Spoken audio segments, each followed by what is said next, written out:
ملک کے دیگر اضلاع کی طرح ضلع چارسدہ میں بھی مسیحی برادری نے کرسمس کا تہوار نہایت جوش و جذبے سے منایا۔ سینٹ پیٹرز چرچ میں مرد و خواتین سمیت بچوں نے بھی بڑھ چڑھ کر کرسمس کی تقریب میں حصہ لیتے ہوئے گیت گائے۔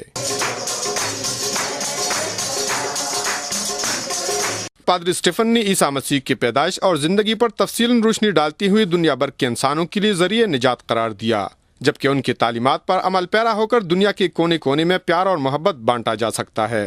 ہم پاکستانی ہیں سب سے پہلے، اور ہمیں بھی پاکستان سے پیار ہے اور ہمیں پاکستان کی فکر ہے، اور خداوند یسوع مسیح بھی امن لے کر آئے اور انہوں نے سکھایا معاف کرنا اور محبت کرنا، کہ جب ہم ایک دوسرے سے محبت کریں گے تو تبھی ہم سرفراز ہو سکیں گے۔ مسیحی برادری نے مذہبی رسومات کی ادائیگی میں دعاؤں اور گیتوں کے ذریعے پاکستان میں اقلیتوں کو مکمل تحفظ اور آزادی پر خوشی کا اظہار کرتے ہوئے تمام انسانوں کو کرسمس کی مبارکباد دی۔ کرسمس کے حوالے سے میں یہ پیغام دینا چاہتا ہوں کہ پاکستان میں ہم اسپیشلی کرسچن ہونے کی وجہ سے ہمیں بہت زیادہ تحفظ دیا گیا ہے۔ آج ہمارا کرسمس ہے، ہم اس دن کو بہت دھوم دھام سے مناتے ہیں۔ میں مسیحی بہن بھائیوں کو اپنی طرف سے اور اپنی فیملی کی طرف سے ہیپی کرسمس بولتی ہوں۔ تقریب کے آخر میں ضلع بھر سے آئے ہوئے مرد و خواتین مسیحیوں نے دہشت گردی پر قابو پانے میں پاک فوج اور پولیس کی قربانیوں کو سراہتے ہوئے ملک و قوم کی ترقی اور استحکام کے لیے خصوصی دعائیں مانگی۔